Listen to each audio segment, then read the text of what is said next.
વિદુરજીને અહીં કથાના માધ્યમથી ભગવાનની એ સર્ગ લીલા કહી રહ્યા છે. જે કાંઈ બન્યું છે, જેના દ્વારા બન્યું છે અને જેનાથી બન્યું છે, એટલે કે કોઈ ભી કાર્યના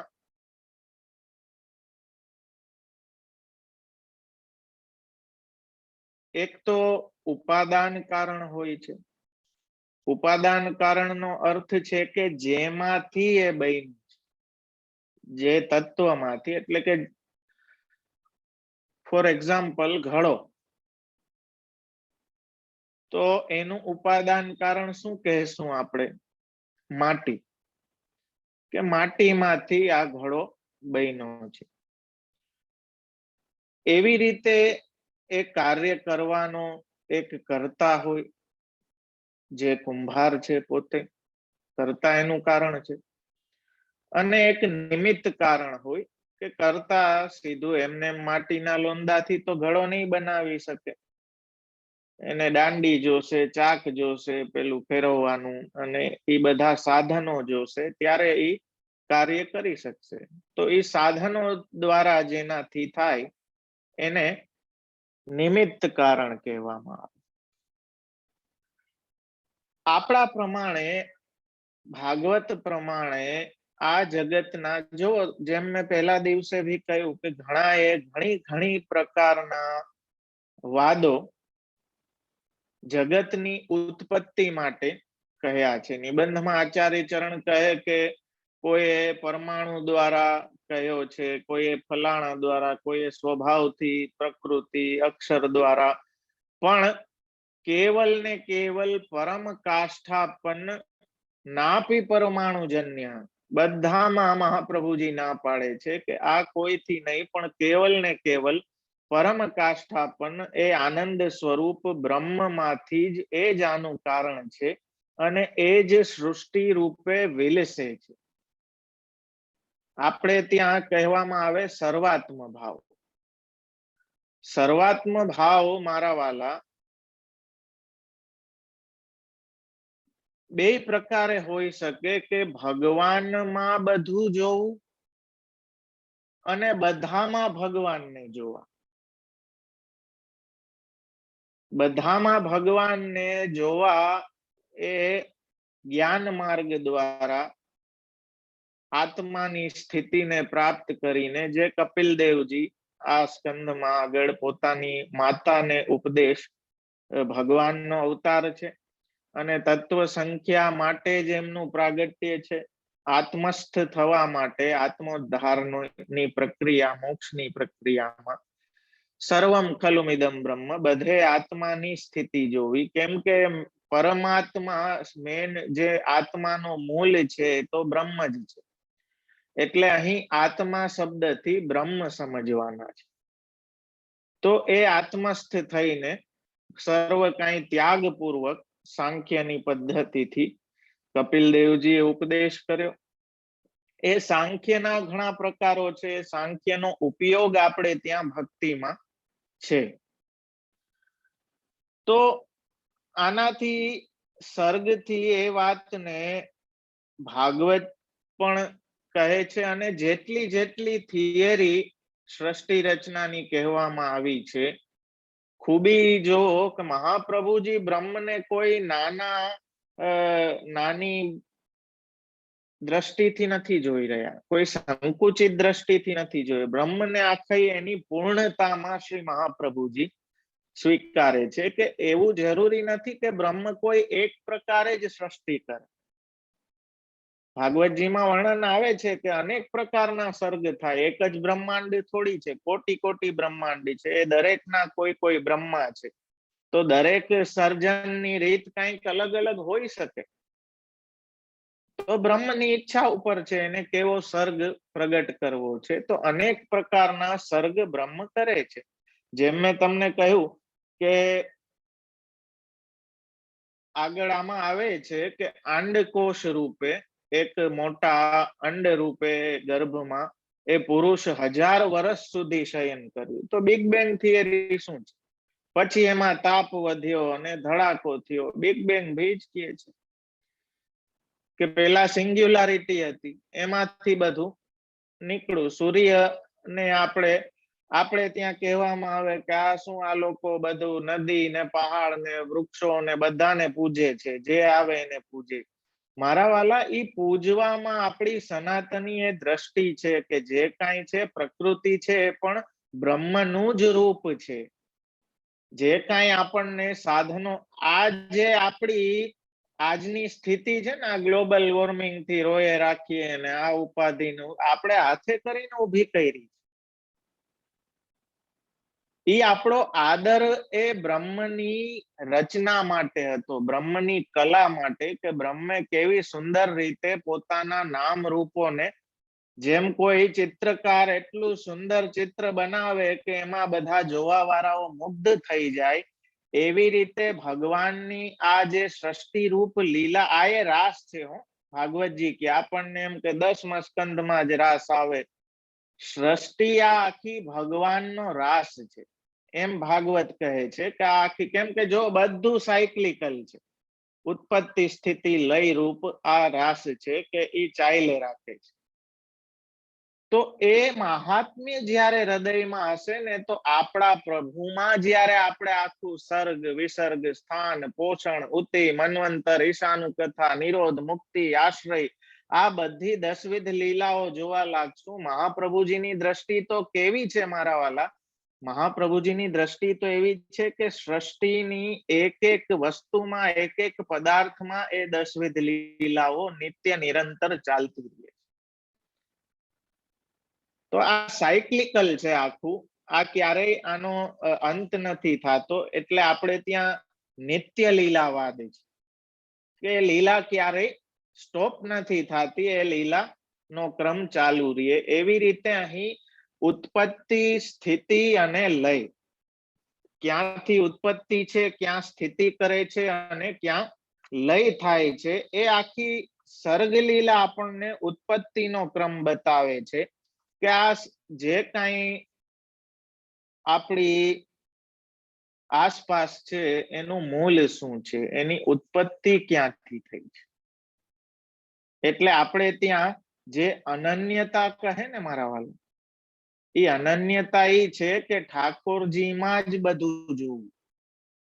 આપણે ભગવાનથી અલગ કાંઈ જોતા નથી, ભગવાનથી અલગ કાંઈ સાંભળતા નથી, ભગવાનમાં જ આપણું બધું આવી જાય છે. આપણને આમાં સંતોષ છે, આપણે મૂળ પકડ્યું છે. તો એ મહાત્મ્ય જ્ઞાન થાય ને ત્યારે સુદૃઢ અને સર્વથી અધિક સ્નેહ પ્રગટ થાય છે. અને એટલા માટે જ શાસ્ત્રમ અવગત્ય મનોવાગ દેહ કૃષ્ણ સેવ્ય, શાસ્ત્રને જાણીને મન વાણી દેહથી કૃષ્ણની સેવા કરવી. એટલે જે મેં કારણ કહ્યા કે અભિન્ન નિમિત્તોપાદાન, નિમિત્ત કારણ અને ઉપાદાન કારણ.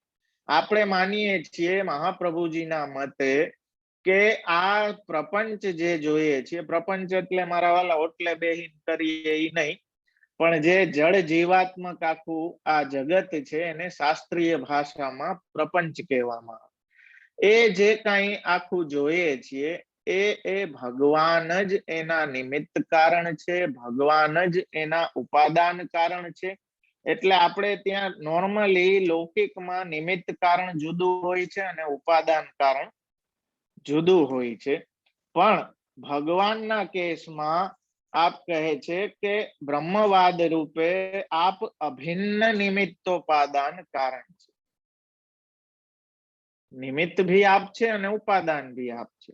ઋગ્વેદની એક સંહિતા બહુ સુંદર છે. કિમ સ્વિદ વનમ કઉસ વૃક્ષ આશયતો ધ્યાવા પૃથ્વી નિષ્ઠતક્ષુ મનીષિણો મનસા પૃચ્છતે દૂતદ યદદ્ય તિષ્ઠત ભુવનાનિ ધારય.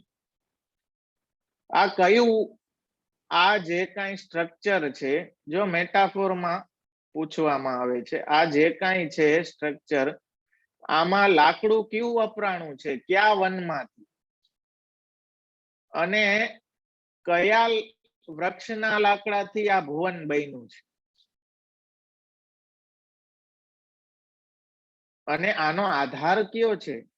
મનીષીણો મનસા પૃચ્છતેદુ, જે તમે મુનિઓ છો, ઋષિઓ છો, એ તમારા હૃદયને, મનને પૂછો, પ્રશ્ન કરો કે આ બધું ક્યાંથી, આનો આધાર કોણ છે, આ કયા વનમાંથી, કયા વૃક્ષના લાકડાથી આ બન્યું છે?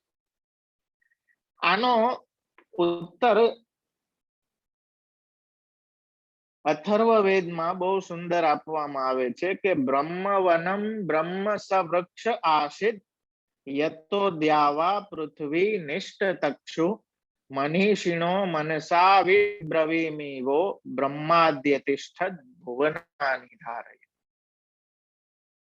કે એ વન પણ બ્રહ્મ છે, એ વૃક્ષ પણ બ્રહ્મ છે, જેનાથી બન્યું છે એ પણ બ્રહ્મ છે, અને એ બ્રહ્મ રૂપ આધાર ઉપર જ આ સૃષ્ટિ આખી ટકેલી છે. મારા વાલા,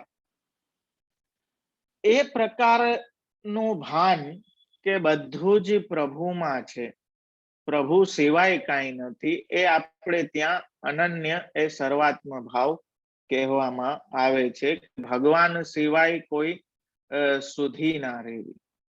એટલે હવે આપણે એમ કહીએ કે આખું સર્ગ તો બધા નામરૂપ તો ભગવાનના જ છે, પછી બધાને ભજન શું વાંધો છે? કોઈનું બી ભજન કરવા માંડો તો શું વાંધો છે? બધું ભગવદ રૂપ જ છે. તો કહે છે આચાર્ય ચરણ કે ના, જે રૂપને ભજશો એ રૂપ પ્રમાણે ભગવાન ફલ આપશે. એટલે પરમ ફલ જોતું હોય તો મૂળ રૂપની સેવા કરવી એ આપણું કર્તવ્ય છે. તો આપણે આ સૃષ્ટિને મારા વાલા, આમાં રોવાની જગ્યાએ આને ભગવાનની એ લીલા તરીકે માણીએ છીએ કે ભગવાન કેવી કેવી લીલા કરે છે, કેવા કેવા નામ રૂપોને ધારણ કરીને એ સૃષ્ટિને રેલિશ કરી શકીએ ને આપણે લીલા રૂપે, આપણા સંસારને, આપણા જીવનને લીલા રૂપે આપણે માણતા થાય ને, એ ક્યારે થાય? જો સાંખ્યના પ્રકારમાં તો આત્મસ્થ, જેમ બાલબોધમાં આચાર્ય ચરણ કહે છે કે સ્વરૂપસ્થ યદા જીવો, કૃતાર્થ, જીવની કૃતાર્થતા ક્યારે થાય? કે જ્યારે એ સ્વરૂપસ્થ થઈ જાય. એટલે સાંખ્યના પ્રકારે આ જગત જે કાંઈ છે એ દ્રશ્ય છે, અને બ્રહ્મ છે એ દ્રષ્ટા છે. ભક્તિનો પ્રકાર થોડોક જુદો છે, સાંખ્યથી વિશેષ છે. સાંખ્યમાં સ્વરૂપમાં સ્થિતિ છે, અહીં ભક્તિમાં લીલામાં સ્થિતિ છે. સાંખ્યમાં એ સ્વરૂપસ્થ થઈને આત્માનું સ્વરૂપ જાણે તો દ્વંદ્વથી છૂટી જાય બધા. દ્વંદ્વ એટલે જન્મ મૃત્યુ, સુખ દુઃખ, હું મારું, આ જે બધા જોડકા છે ને, એ જ ઉપાધિ વાળા છે આપણને, એને આપણે દ્વંદ્વ કહેવામાં આવે. તો આ દ્વંદ્વ બધા એ આત્માનું સ્વરૂપ જાણે એનાથી દ્વંદ્વ બધા છૂટી જાય, બધો ત્યાગના રસ્તે. તો એ પ્રમાણે આપણે ગઈકાલે મારા વાલા વારાહ ચરિત્ર જોયું, વેદરૂપ ભગવાન વારાહ પ્રગટ થયા, અને જે આધાર પૃથ્વી રસાતલમાં હતી એ હિરણ્યાક્ષ સાથે ખૂબ યુદ્ધ કર્યું. પણ એમાં કહેવામાં આવે કે જેમ બાળક રમત રમતમાં રમકડાને તોડી નાખે, એમ હિરણ્યાક્ષને એક તમાચો માર્યો છે. તમાચો માર્યો, એમાં ઓલો ઢળી ગયો. ઓલાએ આટલી વાર સુધી આટલી બધી મહેનત કરી, છેલ્લે ભગવાને એક લાફો માર્યો, ઢળી ગયો. ક્યારેક ક્યારેક આપણા અસુરી ભાવોની સ્થિતિ થાય છે મારા વાલા. આપણે એમ થાય હું કરી લઈશ એમ કરીને હિરણ્યાક્ષની જેમ આપણા આસુરી ભાવ આપણા પોતાના હાથ પગ હલાવે, યુદ્ધ કરવાનો વિચાર કરે, કાંઈ થાય નહીં. ભગવાને છેલ્લે ખાલી એક તમાચો જ મારવાનો રે, એક લાફો મારે એટલે ઢળી જાય બધું. તો મારા વાલા, હિરણ્યાક્ષ જ્યારે ઢળ્યો ત્યારે દેવતાઓએ એની સ્તુતિ કરી કે ધન્ય છે આને કે ભગવાન દ્વારા મળ્યો. કેમ કે બ્રહ્માજીએ રહસ્ય કીધું કે મૂળ તો આ ઓલા સાપ લાગ્યો તો એ જય વિજય પાર્ષદો, એટલે આની તો હજી અમુક જન્મોમાં ભગવત ધામમાં જ પાછી ગતિ થવાની છે, એટલે એની સ્તુતિ કરી. અને તમાચો મારવા વાળું કોણ છે? ભગવાન. મારવાથી પણ ભગવાનનો સ્પર્શ તો થયો. તો ભગવાનનો સ્પર્શ જેને થઈ જાય એની દુર્ગતિ થોડી થાય ક્યારે.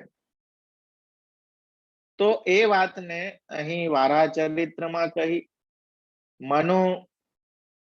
મનુ અને શત્રુપા દ્વારા સૃષ્ટિના પ્રારંભની વાત છે. બ્રહ્માજીએ અનેક પ્રકારની સૃષ્ટિ કરી અને સચ્ચિદાનંદ એ બ્રહ્મમાંથી અનેક પ્રકારના સર્ગ પ્રગટ થયા. ત્રિગુણાત્મક જે સાત્વિક, રાજસ અને તામસ રૂપી ત્રિગુણી સૃષ્ટિ આપણે ત્યાં કહેવામાં આવે. તો એ પ્રકૃતિ ત્રિગુણાત્મક છે. પુરુષ છે એ શુદ્ધ ચેતના છે. કાલ, કર્મ, સ્વભાવ, જો ભગવાનની ચેષ્ટાથી કાલ પ્રગટ થયું. પણ કાલ સર્વનો નિયામક છે. બધું બ્રહ્મા પર્યંત બધા કાલને આધીન છે. ગુણાવતારો પર્યંત બધા કાલને આધીન છે. ભગવદીય નથી, કેમ કે ભગવાન નથી. ભગવાન સ્વતંત્ર છે ને, એવી રીતે જે એમના ભક્તો છે, ભગવદીયો છે, એ પણ સ્વતંત્ર છે. આ બી એક અલગ ભગવાનનો સર્ગ છે, જે પુષ્ટિ પ્રવાહ મર્યાદામાં મહાપ્રભુજી આપણને બતાવે છે કે બ્રહ્માની સૃષ્ટિથી અલગ પણ એક સર્ગ, એક સૃષ્ટિ પોતાના ભક્તોની ગુણાતીત સૃષ્ટિ જે આમાં કહેવામાં આવે છે, એ અલૌકિક સૃષ્ટિ છે કે એક તો ભગવાન દ્વારા અને એક ભગવાન માટે. મહાપ્રભુજી બહુ સુંદર વાત આને સમજાવે છે કે સર્ગ આમાં બે રીતના છે. એક ભગવાન દ્વારા થયેલો સર્ગ અને એક ભગવાન માટે થયેલો સર્ગ. તો જે ભગવદ રૂપ સેવાર્થમ તત્ સૃષ્ટિર નાન્યથા ભવેત, આ જે સર્ગ છે, સર્જન છે, એ ભગવદ સ્વરૂપની સેવા ભક્તિ દ્વારા એ સેવન કૃષ્ણ રસનું કરવા વાળાનો આખો સર્ગ એ ભગવાન દ્વારા પ્રગટ થયો. બાકી જે કઈ છે એ બધા ત્રિગુણી સૃષ્ટિને અધીન છે. સાત્વિક, રાજસ, તામસ થી જ આખી સૃષ્ટિ એ ગુણોથી ચાલે છે. એ ગુણોના ગુણાવતારો, ગુણાભિમાની દેવતાઓ જે બ્રહ્મા, વિષ્ણુ અને શિવ. તો સતમાંથી જળ સૃષ્ટિ, ચિત્તમાંથી જીવ સૃષ્ટિ અને આનંદ ભગવાનથી વિખુટા પડ્યા એટલે તિરોહિત થઈ ગયો.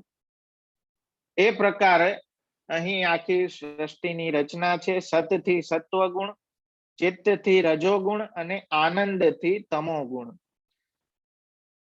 એનાથી ઈચ્છા થઈ અને એ થતા અક્ષરથી અથવા પુરુષોત્તમથી કાલક્ષોભ રૂપ વ્યાપારથી મહત્તત્વ થયું. મહત્તત્વ શું છે કે એ પ્રકૃતિના એ ત્રણ ગુણોને રિફ્લેક્ટ કરે છે એવું તત્વ છે. એ રિફ્લેક્ટ કરે એમાંથી અહંકાર, મન, બુદ્ધિ, ચિત્ત એ પ્રગટ થયું. અંતઃકરણ ચતુષ્ટય. એમાંથી તન માત્રાઓ પ્રગટ થઈ. શબ્દ, સ્પર્શ, રૂપ, રસ, ગંધ. આપણને ઇન્દ્રિયો દીધી તો વિષયોનું જ્ઞાન આપણને કઈ રીતે થશે? જો ભગવાને કેટલું બધું, ડોક્ટરો ઘણી વખત કહેતા હોય છે કે અમે, મારા એક મિત્ર છે અને ન્યુરોલોજીસ્ટ છે, તો કહે છે કે અમે બ્રેન મેપિંગ કરીએ છીએ અને સીટી સ્કેન કરીએ છીએ ત્યારે અમને પોતાને આશ્ચર્ય થાય છે કે આવડું બધું ભગવાને અટલાકમાં કેમ નાખી દીધું, ફિટ કેમ થયું અટલાકમાં. તો મારા વાલા, ભગવાને કેટલું ડિટેલ્ડ આખું રૂપની બધી વ્યવસ્થા કરી છે. તો શબ્દ, સ્પર્શ, રૂપ, રસ, ગંધ ના હોય તો વિષયનું જ્ઞાન કેમ થાય? એટલે અલગ અલગ રૂપોથી વિષયનું જ્ઞાન થઈ શકે એના માટે આ તન માત્રાઓ પ્રગટ કરી. 5 કર્મેન્દ્રિય, 5 જ્ઞાનેન્દ્રિયો પ્રગટ થઈ. પછી એમાંથી પંચ મહાભૂત પ્રગટ થયા. અને આ બધામાં સમષ્ટિ અને વ્યષ્ટિ રૂપે, અંતર્યામી સ્વરૂપે આપ પોતે પ્રવેશ કર્યા. કેમ કે ક્રિયાશક્તિ અને જ્ઞાન શક્તિ તો ભગવાનથી જ છે. વેદ એ જ બતાવે છે. આ બધા જે નામ અને રૂપ શું છે? રૂપ છે એ ક્રિયા શક્તિ છે બ્રહ્મની, અને નામ છે એ જ્ઞાન શક્તિ છે. રૂપનું જ્ઞાન નામથી થાય. કોઈ ભી તમે રૂપ જોવો તો એને એક્સપ્રેસ કઈ રીતે કરશો? કે આ સોફો છે, આ ટેબલ છે, આ ખુરશી છે, આ ફલાણા ભાઈ છે, આ ઘર છે, આ હોસ્પિટલ છે, આ એનાથી તમે રૂપને એક્સપ્રેસ તો વાણીથી જ કરશો ને. તો એ નામ સૃષ્ટિ પણ છે. જો બ્રહ્મની આખી એ બ્યુટી જો સૃષ્ટિની રચનાની, કે કેટલું ડિટેલ્ડ વર્ક આખું, ને એના આખા મેનેજમેન્ટ માટે એક ઇન્દ્રિયોના દેવતાઓ. તો આપણા ઠાકોરજીની લીલા રૂપે એને આપણે જોતા થઈ જાય, એ છે તથૈવ તસ્ય લીલેતી, એ લીલા દ્રષ્ટિ છે. કે મારા ઘરે સેવ્ય પ્રભુ, એની આ સર્ગ લીલા છે. જો એની કેટલી સુંદર એને આખી ભ્રુભંગેથી સૃષ્ટિ ઉપની, જે વલ્લભાખ્યાનમાં બી આખો સુંદર સર્ગનો પ્રકાર આવે છે, એ બતાવે. તો આપનું ક્રિએશન, એ સર્જનને આપણે માણતા થઈ જાય. હવે આપણે માણતા શું કામ નથી થતા? કેમ કે ભૂલથી, જો સાંખ્યની રીતે દ્રષ્ટા તો બ્રહ્મ છે.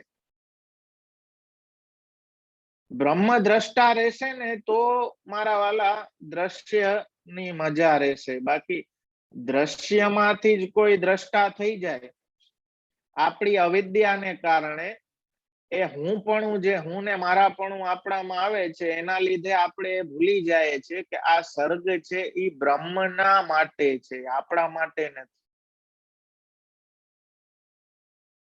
ત્યારે આપણે આપણી જાતને દ્રષ્ટા માનવા લાગીએ. એનું મોટું ઉદાહરણ તમને કહું. જેમ હું ઘણી વખત કહેતો હું કે કોક જોતું હોય ને તો આપણામાં ધર્મ આમ ફૂટી ફૂટી નીકળે, ફુવારાની જેમ ધર્મ નીકળે. પણ એકલામાં ફુવારો થાય છે કે નહીં? કે એ સમાજની સામે કે ત્રીજાની સામે જ ફુવારો ચાલુ થાય.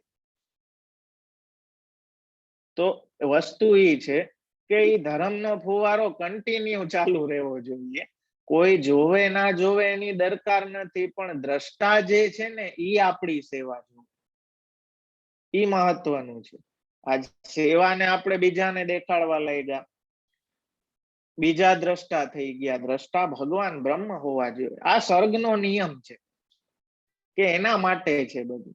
એ આપણે જયારે ભૂલી જાય ને પછી આપણા માટે. એટલે અહીં બ્રહ્માજી એ છાયાથી 5 પર્વ વાળી અવિદ્યા પ્રગટ કરી.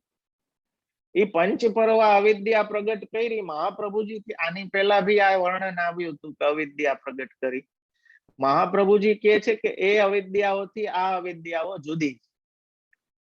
કઈ રીતે જુદી છે? બહુ સુંદર વાત સમજાવે છે કે 12મા અધ્યાયમાં જે સસર્જાંત અંધતામિશ્રમ વગેરે શ્લોકથી 5 પર્વ વાળી અવિદ્યાની ઉત્પત્તિ કહી, તેનાથી આ અવિદ્યા જુદા પ્રકાર.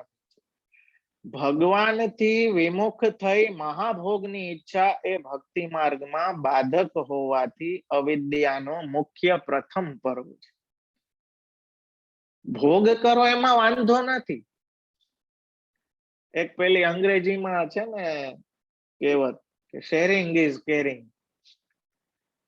ભોગ કરો એમાં વાંધો નથી, પણ ભગવાનથી વિમુખ થઈને કરો ને એમાં વાંધો છે. ભગવાનની સન્મુખ રહીને કરો, ભગવાનને અર્પણ કરીને પછી પ્રસાદી રૂપે ભોગ કરો તો એ બાધક નથી. સાંખ્ય પ્રકારે બધું બાધક છે, એટલો ભેદ છે. કેમ કે ત્યાં ત્યાગ છે ને આપણે ત્યાં ભગવદ સમર્પણ પૂર્વક ભક્તિની મુખ્યતા છે. તો અહીં જુદાપણું મહાપ્રભુજી આગળ દેખાડે છે કે ભગવાનથી વિમુખ થઈને જે આપણી છે ને હું જ ભોગવી, એ જે ભોગવાદની માનસિકતાને કારણે મારા વાલા, જે બ્રહ્મે આપણને આપ્યું છે, આપણે એમાંથી થોડુંક પણ એની સાથે શેર નથી કરી શકતા. શેર કોણ કરી શકે? કે જેનામાં થોડું ઘણું વૈરાગ્ય હોય. નાના છોકરાઓમાં હોય એટલે લંચ બોક્સ ને ના એકબીજા શેર કરતા હોય કે લે તું થોડુંક લઈ લે, તું થોડું. નાના છોકરાઓને એવું ના, ઓલો મોટો થાય ને એમ કાટ લાગતો જાય, પછી તો હાવ મીંઢો થઈ જાય, કોઈથી મેળ જ ના પડે. તો એવી ઉપાધિ થાય. પણ શેરિંગ, મહાપ્રભુજી કહે છે કે તમારા સંસારને બ્રહ્મ સાથે, બ્રહ્મે જેમ પોતાની બ્રહ્મતા તમારા સાથે શેર કરી છે સૃષ્ટિ રૂપે, સર્ગ લીલા રૂપે બ્રહ્મે પોતાના જે અલૌકિક ગુણો, પોતાની બ્રહ્મતા પણ કંઈક તમારી સાથે શેર કરી છે ને, ત્યારે તમે એના અંશ છો, ત્યારે તમે બધું ભોગવી શકો છો, જીવી શકો છો, પ્રાણ તમે ધારણ કર્યા છે, તો તમે ભી કંઈક બ્રહ્મ સાથે શેર કરો તમારો સંસાર. એટલી સિમ્પલ વાત છે, એ આપણે સમજી નથી શકતા. હવે શેર કરવાનું તો દૂરનું રહ્યું, પણ આખા 24 કલાકમાંથી કદાચ અડધી પોણી કલાકનો ક્રમ હોય, એ ભી આપણને ઉપાધિ વાળો લાગતો કે આ જલ્દી પૂરું થઈ જાય. આપણે એટલો કાલ પણ આપણો શેર નથી કરી શકતા.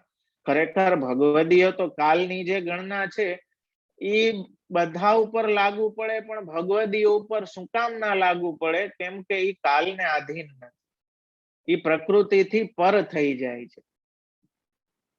તો મારા વાલા, બ્રહ્મની આ સર્ગ લીલા ભગવાનની આપણે સાંભળીને એ લીલા દ્રષ્ટિ આપણામાં એ મહાત્મ્ય પ્રગટ થાય કે આપણા પ્રભુ કેટલા સામર્થ્યવાન છે.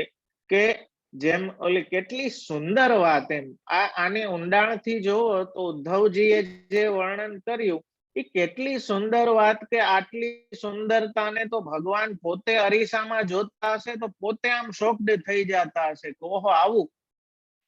તો એનો અર્થ શું? એનો અર્થ એ છે કે આટલા નામ રૂપો છતાં પણ હજી ઘણું ઘણું છે કે જે આપણે બ્રહ્મની અંદર સામર્થ્ય રૂપે ભરાયેલું છે.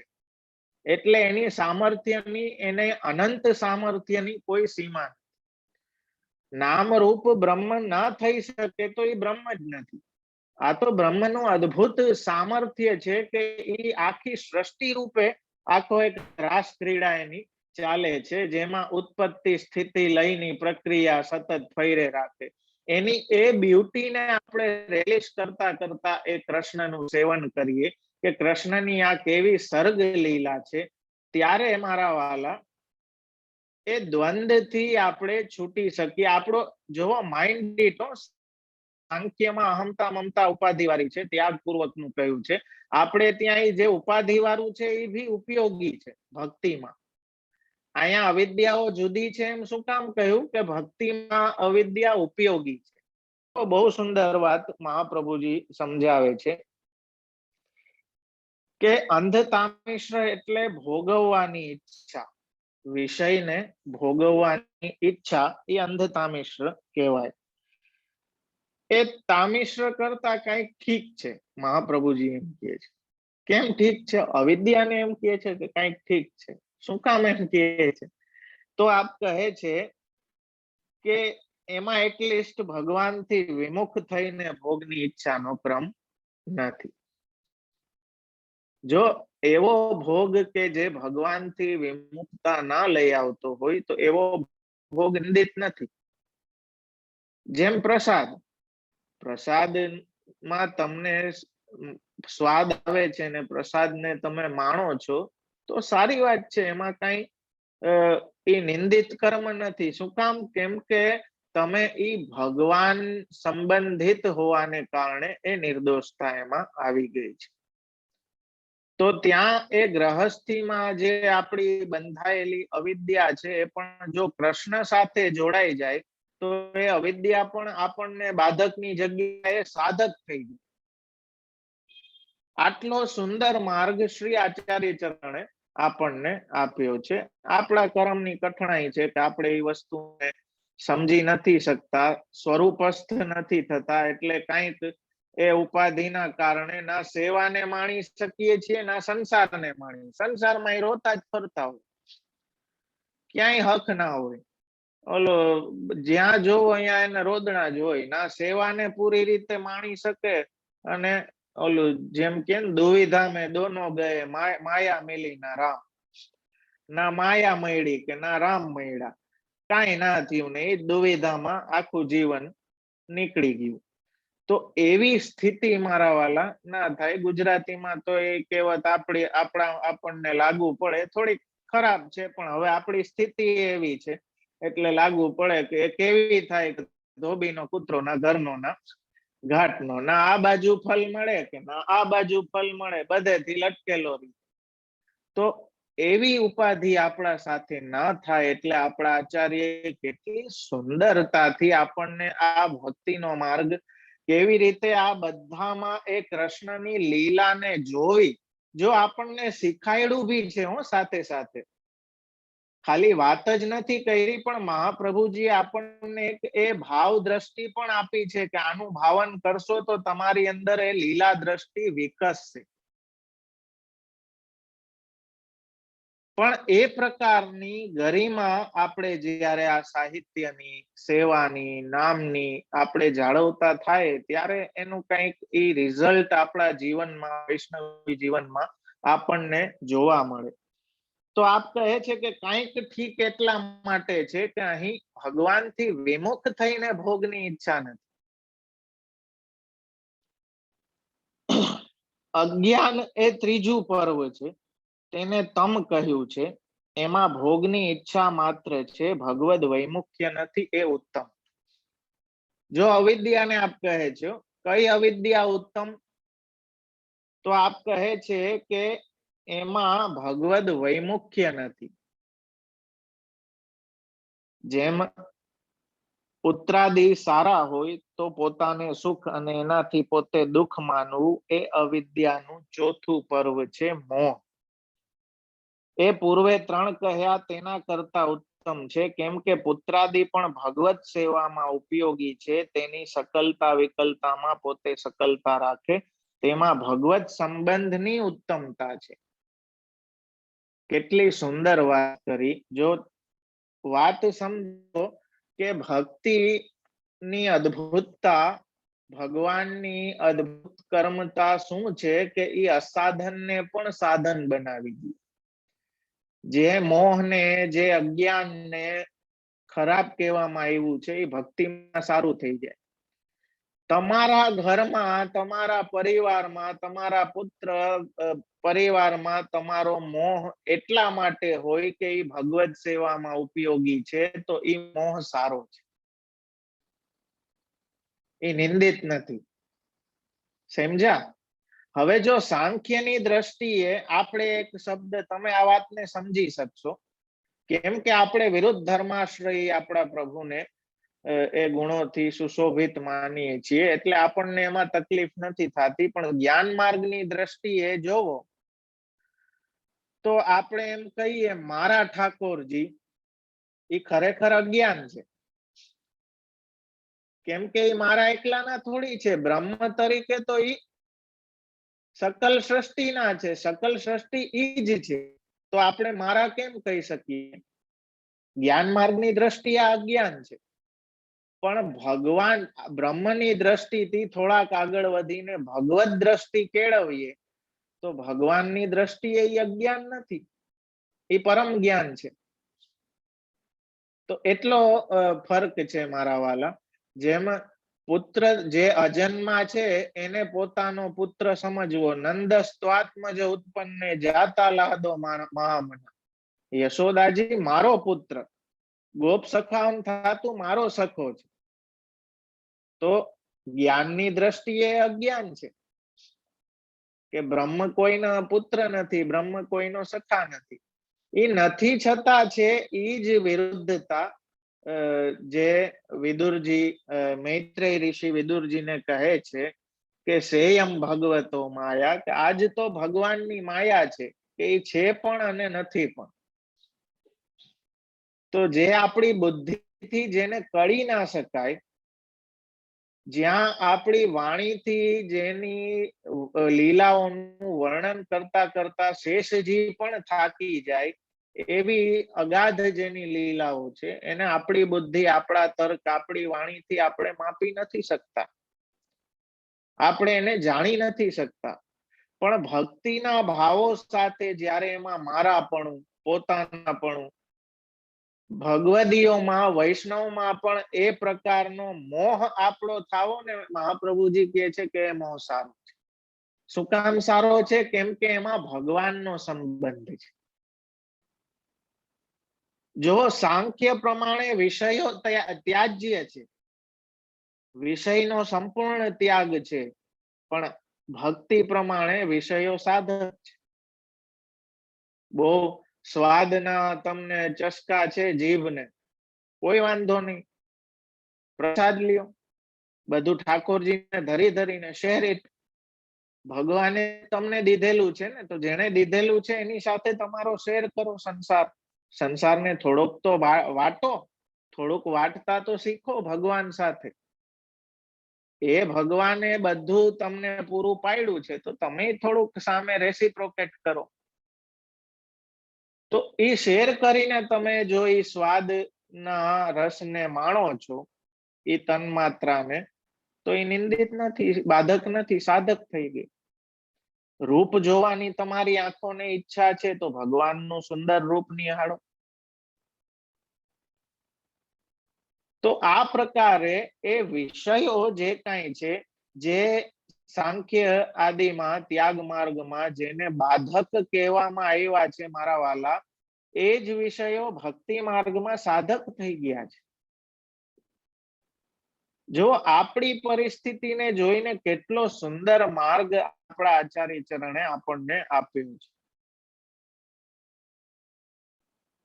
તો ભક્તિમાં એ અવિદ્યા, ત્યાં માયા પણ કાર્ય કરે છે. અવિદ્યા માયાની શક્તિ છે, તો ત્યાં એ વિદ્યા અને અવિદ્યા બે ભગવાનની શક્તિ. જેમ મેં કહ્યું ને કે આપણા સર્ગ લીલામાં આપણે ક્યાંય ભગવાનથી અલગ બીજા કોઈ તત્વની ક્યારેય કલ્પના કરી જ નથી. જેમ બીજે શેતાન કે ડેવિલ કે એની કલ્પના કરવામાં, આપણે ત્યાં એવું કાંઈ નથી.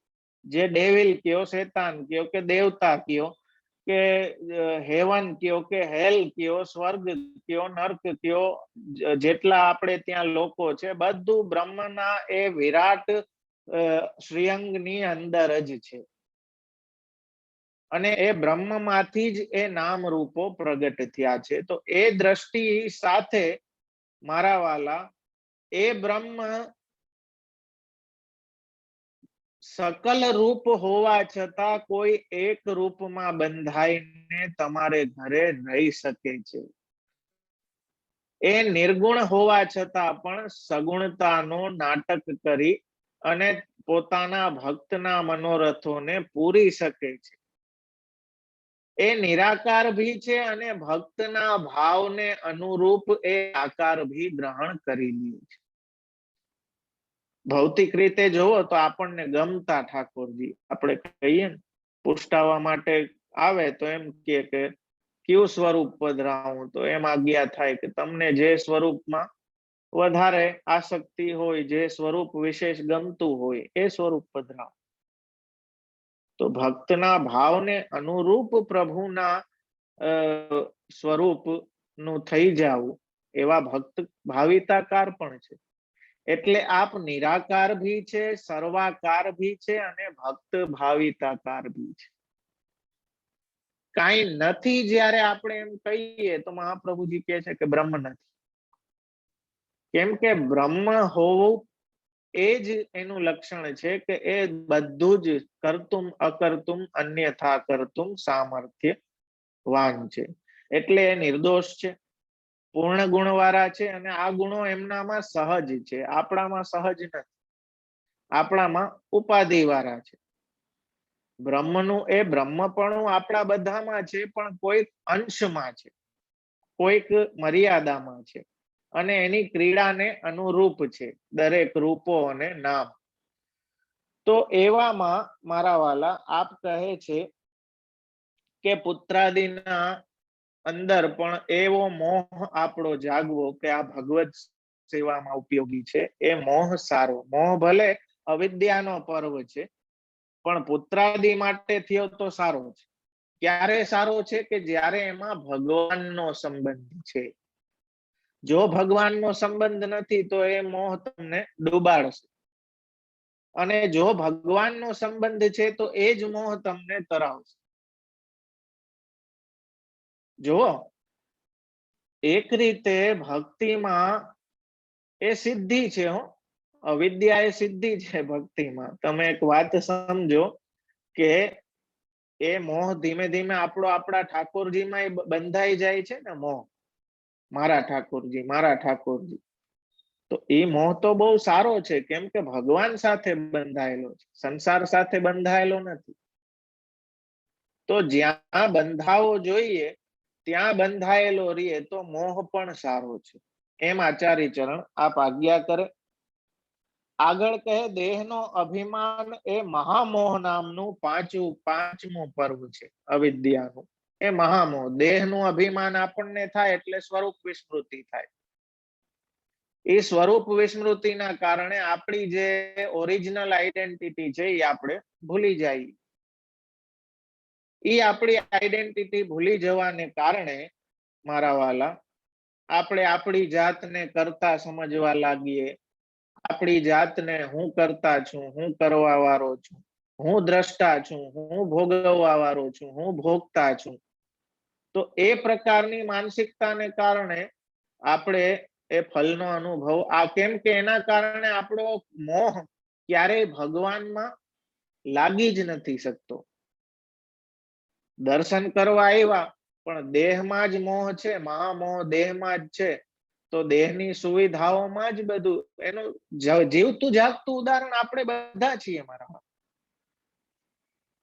અરે રજમાં તો બહુ ઈચ્છા જવાની, બહુ ઈચ્છા, અમારે તો આવું જ છે ને, કેટલું કરીને અમે તો 2 વર્ષથી રાહ જોઈને બેઠા છીએ. બધું આપણે નામ લખાવીએ કે અડેલ ચરણા કે કોઈ બેઠકમાં કે ક્યાંય બી મોટે ઉપાડે આપણે બધું નામ લખાવીએ જાય.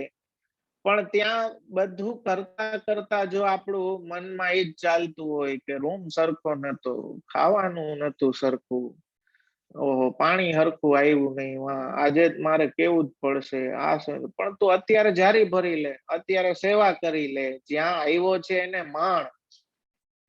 જો એ માણી ના શકે ભગવદ રસ, જે દેહમાં જેને સ્વરૂપ વિસ્મૃતિ છે અને દેહમાં મહામોહ છે જેનો, એ દેહની જ ઉપાધિમાંથી ઊંચો ના આવે.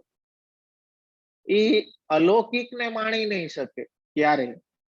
પણ એ દેહમાં એ જે મહામોહ છે, આચાર્ય ચરણ કેટલી ગજબ વાત કરે છે જુઓ, કે એ પણ સેવામાં ઉપયોગી છે. તમને દેહ બહુ વાલો છે, બહુ જ એનું ધ્યાન, ઓકે, જસ્ટ એને ટ્રાન્સફર કરો કે આ દેહનું મારે ખૂબ જ ધ્યાન એટલે રાખવાનું છે કે આ દેહથી સેવા બને. દેહ નહીં હોય તો સેવા કેમ કરીશ? દેહ સરખું ચાલશે તો સેવા કરશું. જેમ હું ઘણી વખત કહેતો હોઉં ને, ઘણા એમ કે હજી ટાઈમ નથી આવ્યો, હજી ટાઈમ નથી આવ્યો. મને કોઈ દી સમજાણું જ નહીં કે કેદી આવશે ટાઈમ. ઘણા એમ કે સેવા તો કરવી છે પણ કૃપા નથી થઈ. અરે ભાઈ, હાથ પગ હાલતા છે, આંખે હરખું દેખાય, કાને હરખું સંભળાય, સ્વાદ આવે છે, નાસિકા સરખું સૂંઘે છે, બધું ટનાટન છે, તો ટાઈમ આજ તો છે, ક્યારે છે ટાઈમ? કે સેવા તો કરવી છે પણ હજી કૃપા નથી. પણ આ બધું હરખું હાલે છે એ કૃપા તો છે. આ દેહ આવો સરસ દીધો છે જેનાથી બધું વ્યવસ્થિત ચાલે, એ કૃપા નથી તો શું છે? શ્વાસ એકદમ શાંતિથી આનંદથી ચાલે છે, આ કૃપા બધી ક્યારે સમજાય? જ્યારે છીનવાઈ જાય ને ત્યારે એનું મહાત્મ્ય થાય. ઓલું બહુ ઇઝીલી આપણને બધું અવેલેબલ છે, આનાથી સારું ક્યારે હોય? માઇન્ડેડ અષ્ટસખાઓ 84-252 ના સમયમાં ઉપાધિ હતી, ઘણી ઉપાધિ હતી, કઈ ઓછી નથી. અત્યારે તો આપણને બહુ આનંદ છે મારા વાલા. એ ટાઈમમાં તો ઘણી ઉપાધિઓ હતી, એટલી ઉપાધિઓ વચ્ચે એમણે ભક્તિને નિભાવી. ને આપણે આટલી સુવિધાઓ વચ્ચે પણ ભક્તિને નિભાવી નથી શકતા. શું કામ? મહામોહ, એ અવિદ્યાનું પર્વ. પણ ઈ પર્વ ક્યારે આપણને બાધકમાંથી સાધક થઈ જાય કે જ્યારે કૃષ્ણ સાથે જોડાય. કે આ દેહ છે એ સેવા માટે છે. પ્રોઢાપી દુહિતા યદ્વત સ્નેહાન્ના પ્રેષ્યતે વરે.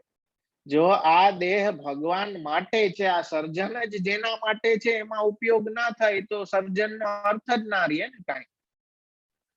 તો જે સેવા માટે જે દેહ આપણને ભગવાને આપ્યો છે, એ દેહનું રક્ષણ આપણે કરીએ તો એ કદાચ ભલે મહામોહ કહેવાય, પણ એ રક્ષણ કરવા પાછળનો ઉદ્દેશ્ય જો કૃષ્ણ છે કે ભગવદ સેવા કરવી છે એટલે દેહની રક્ષા કરવી, તો એ પણ એ ભલે અવિદ્યા હોય તો સેવામાં એ ઉપયોગી છે.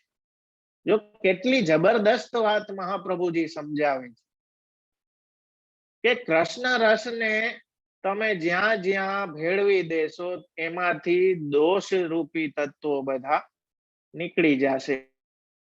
કૃષ્ણના સંબંધથી જ નિર્દોષતા આવી જશે. એટલે કૃષ્ણ સંબંધી ક્રોધ પણ સારો, કૃષ્ણ સંબંધી કામ પણ સારો, કૃષ્ણ સંબંધી લોભ પણ સારો. ઈ લોભ આપણો કૃષ્ણના દર્શન માટે હોય, ઈ લોભ આપણો કૃષ્ણ રસ માટે હોય તો લોભ બી સારો. પણ જો એ સંસારથી જોડાયેલો છે તો આ બધું મહાબાધક થઈ જાય છે. આટલો ભેદ આચાર્ય ચરણ અહીં આ અવિદ્યાઓનો સમજાવે છે કે અમુક અંશે આ અવિદ્યાઓ સેવામાં ભક્તિમાં પણ ઉપયોગી છે, પણ ક્યારે કે જ્યારે એ ભગવાન સાથે જોડાયેલી હોય. જો જોડાયેલી નથી મારા વાલા તો એ મહાબાધક છે, બાધક છે અને બાધક જ છે. એને ક્યારેય કોઈ પણ રીતે તમે એને જસ્ટિફાઈ નહીં કરી શકો. પણ જો કૃષ્ણ સંબંધિત છે તો બધું જ સાધક છે. તો કદાચ તમે એલિજિબલ નથી ને તો ભી થઈ જાય. મહાપ્રભુજી તો ત્યાં સુધી આજ્ઞા કરે કે સાધનો કદાચ અવેલેબલ નથી તો અવેલેબલ ભી થઈ જશે, પણ કૃષ્ણ સંબંધ જરૂરી છે. એટલે કૃષ્ણને જો પકડેલા છે, ભગવદ આ અવિદ્યાઓ ભગવદ સન્મુખતા કરાવનારી હોવાથી અવિદ્યા પણ ઉત્તમ છે. જો તમને કદાચ થોડુંક વિચિત્ર લાગશે, પણ આપણી બુદ્ધિને સમજવા માટે પેલી એક આઈ થિંક કોઈ વોશિંગ પાવડરની જ એડવર્ટાઇઝ આવતી, સર્ફની કે ટાઇડની કે કોઈની. એમાં એક નાનો સ્કૂલનો છોકરો સ્કૂલેથી આવે છે અને એની સાથે એની નાનકડી બેન છે. એ બેનનો હાથ પકડીને સ્કૂલેથી ઘરે જાય છે અને રસ્તામાં વરસાદને કારણે એક કાદવ વાળું ખાબોચિયું ભરાઈ ગયું છે. તો એમાં બેનનો પગ લપસી જાય અને ખાબોચિયામાં એનું સ્કૂલ ડ્રેસ આખું બગડી જાય છે કાદવથી. તો થોડીક વાર પેલો ભાઈ એને જોઈ રાખે, બહુ બ્યુટીફુલી એક્સપ્રેશન એમાં કન્વે કર્યા છે. થોડીક વાર ભાઈ જોઈ રાખે અને બેનનું મોઢું આમ હજી ઓલું જેમ નાના બાળકનું હોય રડવાની તૈયારી જ હોય, ઈ જે એક્સપ્રેશન એનો ભાઈ જોવે તો એ તરત પોતે બી ખાબોચિયામાં કૂદી જાય ને પોતાના કપડા બી બગાડી. તો બેન તરત હસવા માંડે, જે રડવાની તૈયારીમાં હતી એ તરત હસવા માંડે અને એમાં પછી એડવર્ટાઇઝમાં કેપ્શન આવે કે અગર દાગ લગને સે કિસી કા અચ્છા હોતા હૈ તો દાગ અચ્છે. આઈ હોપ કે તમે વાત સમજી ગયા હશો. એટલે મૂળ વસ્તુ એ છે કે ભલે આ અવિદ્યાઓ દાગ રૂપ હોય, પણ જો એ કૃષ્ણ સંબંધ કૃષ્ણની સન્મુખતા વધારતી હોય તો અવિદ્યા પણ સારી છે. જો આ મહાપ્રભુજી વાઘપતિની વાણી છે, આનાથી આપણને ખ્યાલ આવે કે બ્રહ્મ સંબંધ જે આપણે ત્યાં કહેવામાં આવે છે મારા વાલા, ઈ આ અવિદ્યા રૂપ સંસારને કૃષ્ણ સાથે જોડવાની પ્રક્રિયા છે. જોડતા તો નથી પૂર્ણ રીતે, આપણે એને એક પાર્ટ બનાવીને મૂકી દઈએ છીએ સાઈડમાં કે અમારા બા કરતા અને બાપા વાંચતા અને નામ હોય કે રૂપ હોય. ભગવાનના એ નામને માણી નથી શકતા અને રૂપને માણી નથી શકતા આપણી ઉપાધિઓને કારણે. પણ એક વાત સમજો કે આ બધી અવિદ્યાઓ એ ભગવદ સન્મુખ હોય તો અવિદ્યા પણ અવિદ્યા ન રહેતા. એટલે વેણુ ગીતની સુબોધનીજીમાં જ્યારે હરિણીઓનો પ્રસંગ આવે તો ત્યાં ધન્યાસ્તુ મૂઢ મતયોપી હરિણ્ય એતા એમ કહેવામાં આવ્યું. એમાં ગુસાઈજી ટિપ્પણીમાં આપ આજ્ઞા કરે કે અહીં મોઢ નો અર્થ મોઢ નહીં પણ અમૂઢ કહેવાનો કે ભલે ભૌતિક દ્રષ્ટિ આ હરિણીઓ પશુ યોનિમાં છે એટલે મૂઢ, મૂઢ એટલે અજ્ઞાની, મૂર્ખ. અહીંયા એમ કહેવામાં આવે કે આ મૂઢ પ્રાણીઓ પણ ધન્ય છે કે જેને ભગવાનના આવા દર્શન કર્યા. ગુસાઈજી એનો અર્થ કરે છે અમૂઢ, કે મૂઢ નથી. શું કામ મૂઢ નથી? તો કહે છે કે એને એટલી ખબર છે કે આ જે સર્વોત્તમ સ્વરૂપે જોવે છે એ સ્વરૂપની સેવામાં શું લગાડવું. કેમ કે સર્વોત્તમ છે એટલે એ સ્વરૂપને પણ ઉત્તમમાં ઉત્તમ જ અર્પણ કરવું જોઈએ. એટલે પોતાના અંગમાં જે સર્વથી ઉત્તમ છે એની આંખો છે. હરણીઓની આંખો છે એ સર્વથી ઉત્તમ. એટલે આપણે ત્યાં સુંદરતાના પ્રમાણ તરીકે આપણે ઘણી સુંદરતામાં કહેતા હોય ને કે હરણ જેવી આંખો છે. શું કામ? કે એના નેત્રો સર્વથી ઉત્તમ છે, એ એને પ્રભુને સમર્પણ કરી દીધા. કેટલી સુંદર વાત. તો કહે છે કે મૂઢ નથી, અમૂઢ છે. એને જ્ઞાન છે કે ભગવાનની પ્રસન્નતા, ભગવાનનું સુખ કેમાં છે. મારા વાલા, કદાચ જ્ઞાન માર્ગ, મર્યાદા માર્ગ, સાંખ્ય રીતે આ વિદ્યાઓ મહાબાધક હોઈ શકે અને હોય છે. પણ જો ભગવત સંબંધિત એ થાય અને ભગવદ કેન્દ્રિત આપણો સંસાર થઈ જાય તો સંસાર અવિદ્યા રૂપ હોવા છતાં પણ એ કૃષ્ણ સાથે સંબંધ થતા. કેમ કે કૃષ્ણ સંસાર મોચક, એ સંસારનું મોચન કરનારા એ કૃષ્ણ છે. તો આ સર્ગ લીલા છે મારા વાલા. મેં ઘણો સમય પણ એક વાત સમજો કે આ સર્ગ લીલાની જ વાત કરું છું કે વાય સર્ગ લીલા ઇઝ ઇમ્પોર્ટન્ટ.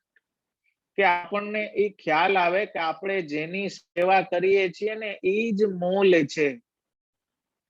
તો આપણી ચિત્ત વૃત્તિ બધે જાય નહીં. એ મૂલને તમારા સંસારનું મૂલ બનાવી દેશો તો બધી અવિદ્યા, દોષ બધું આપોઆપ નિવૃત્ત થઈ જશે. તમારે કઈ નહીં કરવું પડે. યશોદાજીમાં એ મોહ પ્રગટેલો રીએ કે આ મારો પુત્ર છે, ત્યારે જ તો બાલ લીલા ચાલે ને.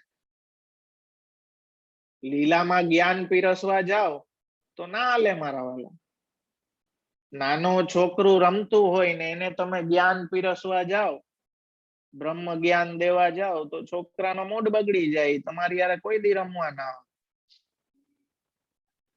તો એક બહુ સુંદર વિરુદ્ધ ધર્માશ્રયત્વની વાત હરિરાય ચરણ શિક્ષાપત્રમાં આપ આજ્ઞા કરે છે કે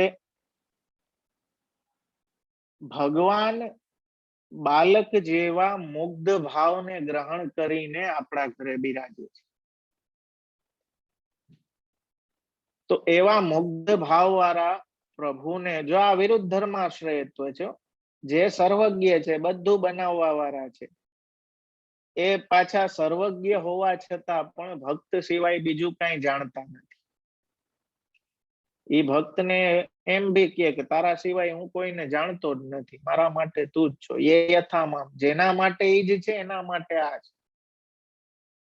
આ વિરુદ્ધ ધર્માશ્રયતા સર્ગની આ બ્યુટી સર્જનની તમે જોશો કે બ્રહ્મમાંથી, ભગવાનમાંથી બધું થયું છે. ભગવાન એની વચ્ચે ભી આવે છે.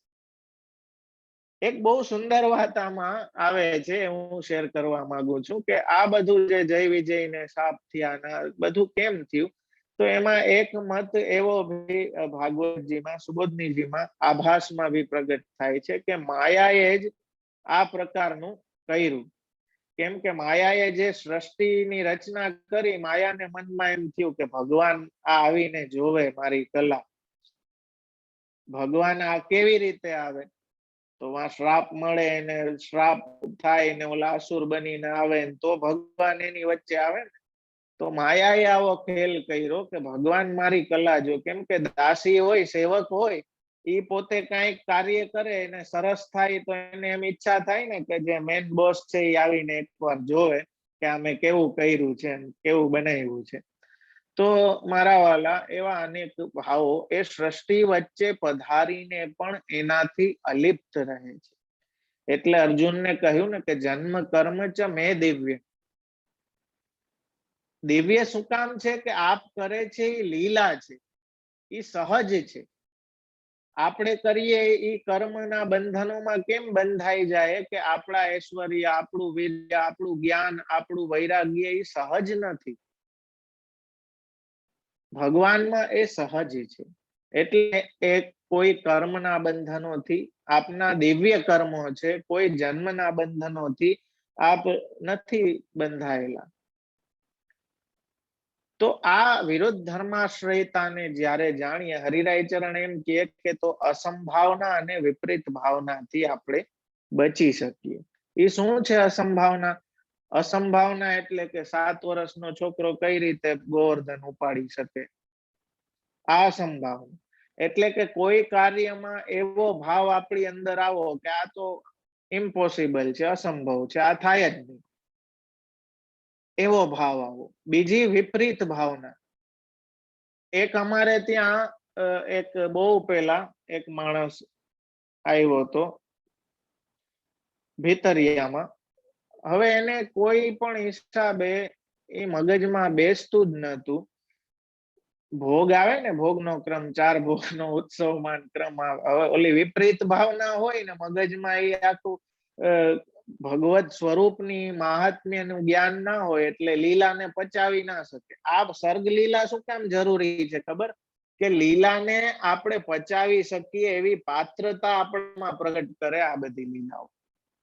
એ મહાત્મ્ય જ્ઞાન આપણામાં પાત્રતા પ્રગટ કરે કે જેથી રસ છલી ના જાય, ક્યાંય ઢોરાઈ ના જાય. એક પાત્ર સુંદર હોય તો એમાં એ જળવાયેલું. तो ये भीतरियों के अभी तो भोग आया था, अभी वापिस उसको कैसे भूख लग गई. એટલે ભગવાનને કે હમણાં તો ભોગ આવ્યું હતું ને હવે પાછી કેમ, પછી અન્નકૂટનો દિવસ આવ્યો. ભગવાન તો હવે ડગલે ને પગલે ભક્તની, જો એને ભૂખ લાગે કે ના લાગે, ભક્તની ભાવના છે કે એને ભૂખ લાગે છે, એ ભાવનાને કારણે એને ભૂખ લાગે છે. સમજો, આની આખી ક્રીડાની, જે ભક્તિના સર્ગની ક્રીડા છે એની આખી બ્યુટી સમજો, પ્રક્રિયા. તો ભગવાન તો ઉપરથી ભોગ આરોગીને પધારે, ગોવર્ધન પૂજામાં પધારીને પાછો ડબરો આરોગે, ત્યાંથી ઉપર પધારે તો પાછો શીતલ ભોગ આરોગે, પછી અન્નકૂટ ભોગ આવ્યો, અન્નકૂટ ભોગ આરોગીને પાછા અંદર પધારે તો નિત્ય સેવા ક્રમ ચાલુ થાય તો પાછો उत्थापन भोग. ओलो भीतरियो माथुं खंजवाड़े तो अभी इतना सारा अन्नकूट का भोग आरोग लिया, अभी पाछा मेवा आरोगेंगे, अभी भी भूख बाकी है. तो एक बात समझो કે આ વિપરીત ભાવના છે. વિપરીત ભાવના શું કામ છે કે ભગવાનમાં આપણે લૌકિકતાનો આરોપ કરી. એ વિપરીત ભાવના છે કે ભગવાનને થોડી ભૂખ લાગે, ભગવાનને થોડી ઠંડી લાગે, ના લાગે, બ્રહ્મને ના લાગે. જો શબ્દો ઉપર ધ્યાન દેજો, આ ત્રણેય એક જ તત્વના પાસા છે, બ્રહ્મ, પરમાત્મા અને ભગવાન. સર્ગની આખી પ્રક્રિયા એકદમ બ્યુટીફુલી તમને સમજાવે છે કે કેવી રીતે એ બ્રહ્મ સર્ગની પ્રક્રિયા દ્વારા પરમાત્મા થયા અને ભગવાન થયા અને કૃષ્ણ થઈને લીલાઓ કરી. તો એ આખી જે પ્રક્રિયાને તમે નહીં સમજો તો એની લીલાઓને તમે પચાવી નહીં શકો. તમને એમના સ્વરૂપમાં અસંભાવના, વિપરીત ભાવના થવાથી તમારી સેવા ક્યારેય આધિદૈવિકી નહીં થઈ શકે. દરેકમાં તમને સંશય પ્રગટ થાવ, જેમ સંશયાત્મા વિનિશ્યતિ. તો આ જેમ ભીતરિયા જેવું કે એને સતત એમ લાગ્યા કરતું, પછી તો અમે એને નિવૃત્ત કરી દીધો કે આવો માણસ ના ચાલે. પણ ટૂંકમાં એ વિપરીત ભાવના સતત આવી રાખવી કરે. આટલા બધા ભોગ ભગવાન કેમ આરોગી જાય? સ્વરૂપ તો અવળું છે, તો આટલા ભોગ કેવી રીતે આરોગી જાય? અહીં સુધી ભગવાનનો શ્રીહસ્ત પહોંચશે કે નહીં?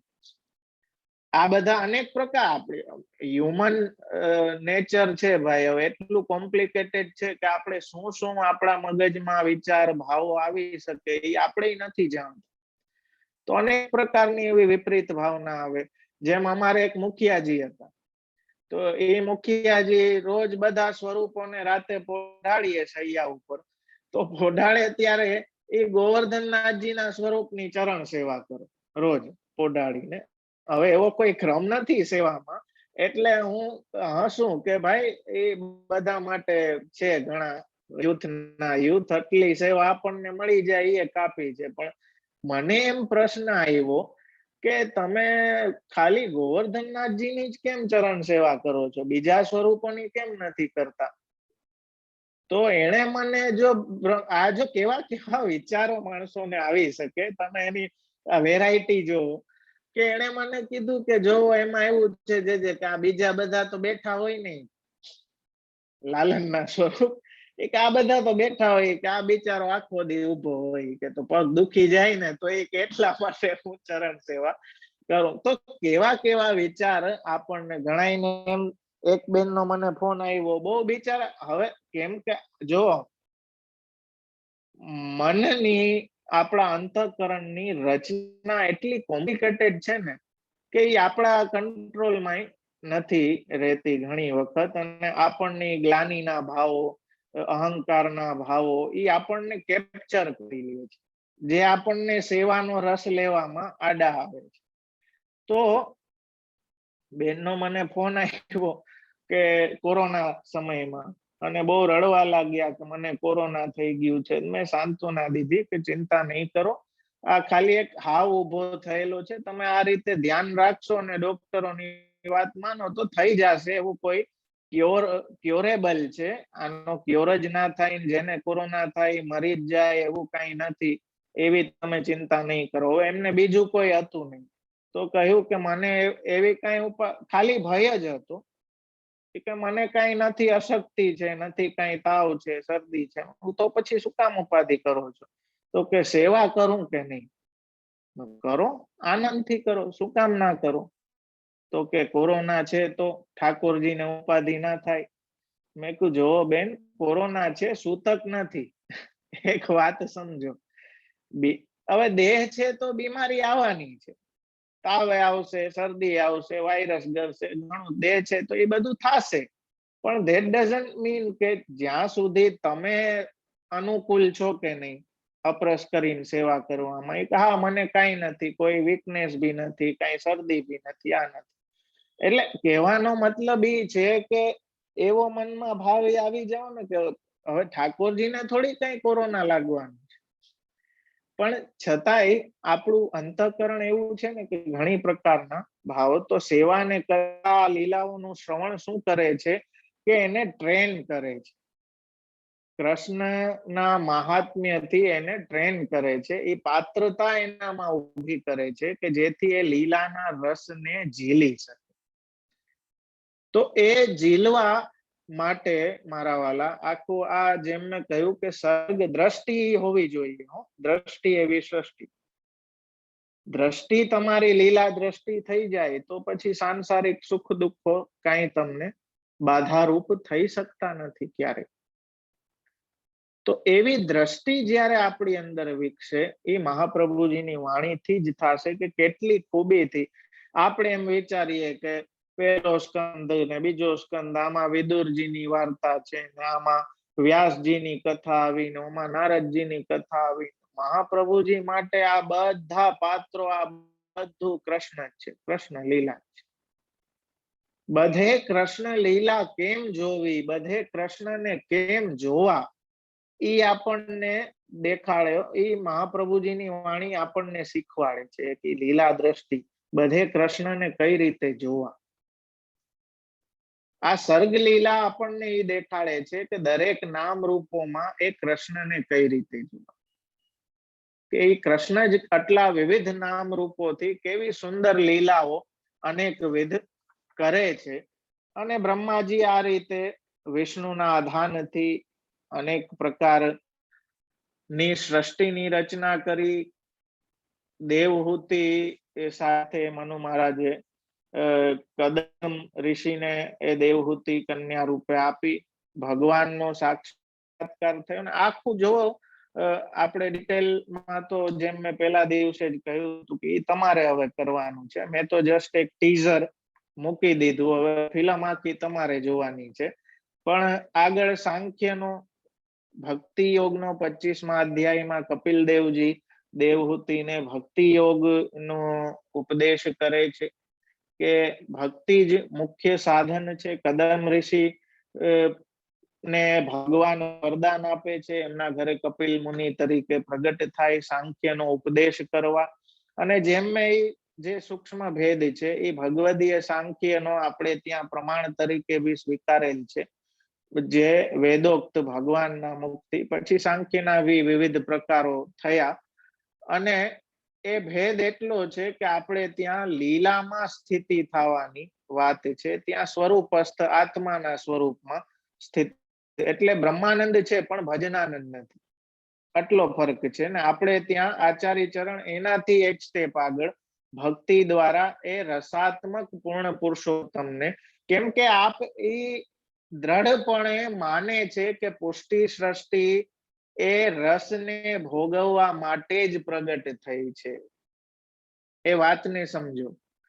તો જે આ અવિદ્યા પણ ઉપયોગી થાય ક્યારે કે આપણી ઇન્દ્રિયો એ અલૌકિક વિષયોનો ભોગ કરતી થઈ જાય તો એ અલૌકિક વિષયો એ નડતર નથી, લૌકિક ભોગ નડતર છે. લૌકિક ભોગ જો બે તમે વિચાર કરો કે ઠાકોરજીને ભાવતી, પ્રભુને ભાવતી એવી કોઈ સામગ્રી સિદ્ધ કરીને ભાવ સહિત પ્રભુને ધરવી, અને આપણે ત્યાં કહેવામાં આવ્યું છે કે સ્વાદ ખૂબ આવે ને તો સમજવું કે પ્રભુ બહુ જ પ્રસન્નતાથી આરોઈ ગયા. હવે એ સ્વાદ આવે ને એ પ્રસન્નતા પ્રભુની આપણે અનુભવ કરીએ, એ સ્વાદ આપણને ગમે કે હજી લઈ આવો, તો એ વિષય ખરાબ નથી. આચાર્ય ચરણ એ કહેવા માંગે છે કે એ અલૌકિક વિષય થઈ ગયો, કેમ કે પ્રસાદ રૂપ છે. પણ ત્યાં જ સિનારીઓ આખો ઈ જ છે, સિનારીઓ ઈ જ છે, ક્રિયા ઈ જ છે, પણ બનાવતી વખતે જ આપણો જ રસ એમાં ટપકવા લાગ્યો. ભગવાન માટે નહીં પણ મને ભાવે છે એટલે હું બનાવું ને બધું ભેગું કરું ખૂબ, ને પછી ફોર્માલિટી પૂરતું. જેમ હું ઘણી વખત કહેતો, એક વખત વ્રજ કરવા એક આખું ગ્રુપ ગયું, મરજા ગયું, બધા હતા ને અડધી રાતે પ્રશ્ન. હવે અડધી રાત થઈ, બધા વાતું ચીતું સત્સંગ ને ધોળપદ ને કર્યા, ને અડધી રાતે બધાનું મન થયું કે ભજીયા ખાય.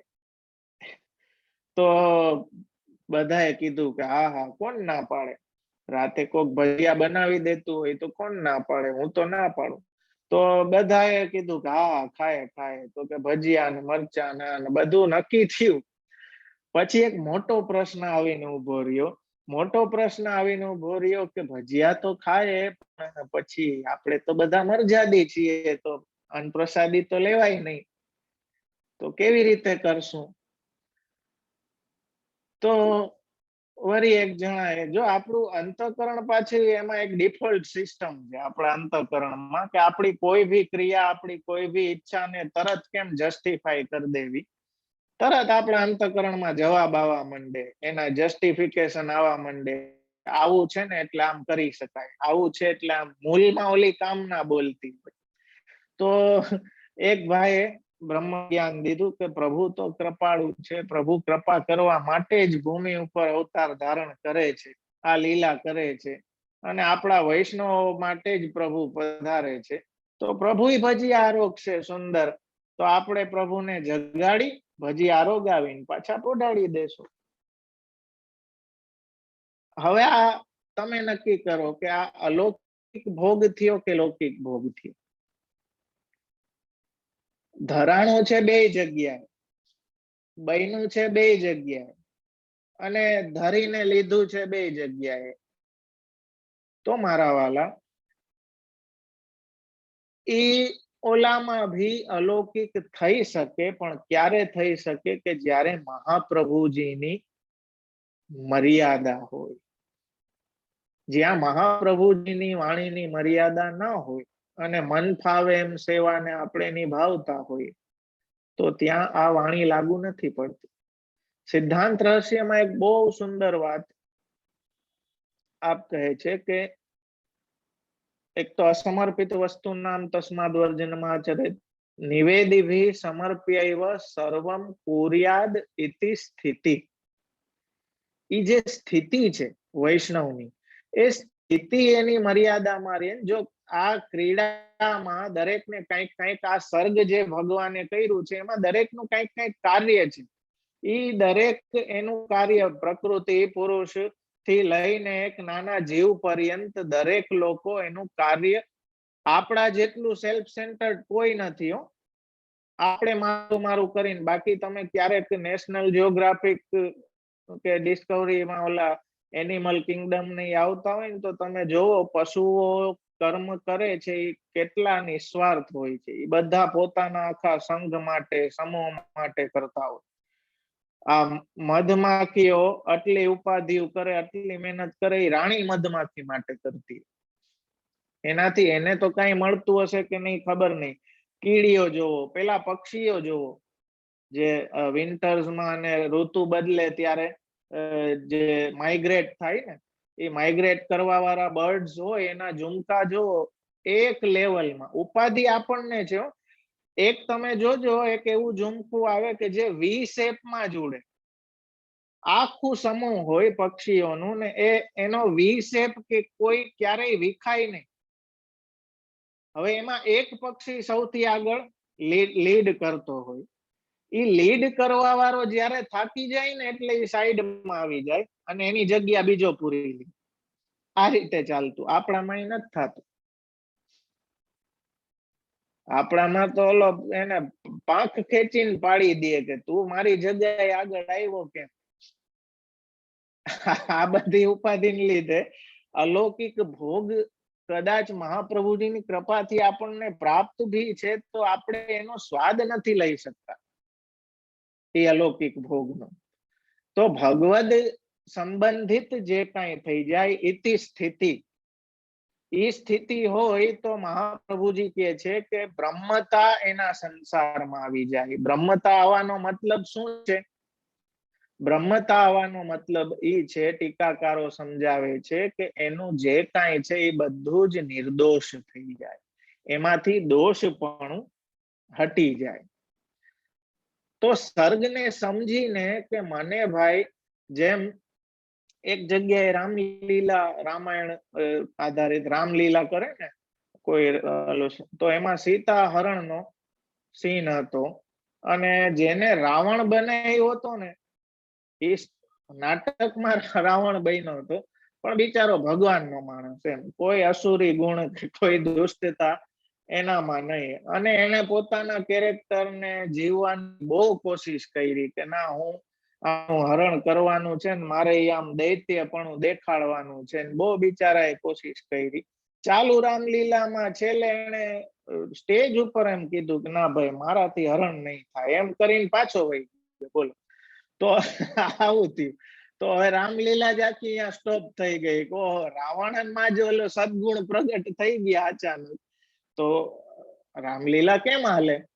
તો મારા વાલા જેને જે રોલ આપ્યો છે એ રોલ સરખી રીતે કરે તો લીલા વ્યવસ્થિત આખી ચાલે. તો બધા પોતપોતાનું કાર્ય કરે, પશુઓને જે કરવાનું કીધું એ વ્યવસ્થિત કરે, ત્યાં સુધી ગ્રહ નક્ષત્રો બધું એનું કાર્ય કરે જ છે, જેને સોંપ્યું છે એ કરે જ છે.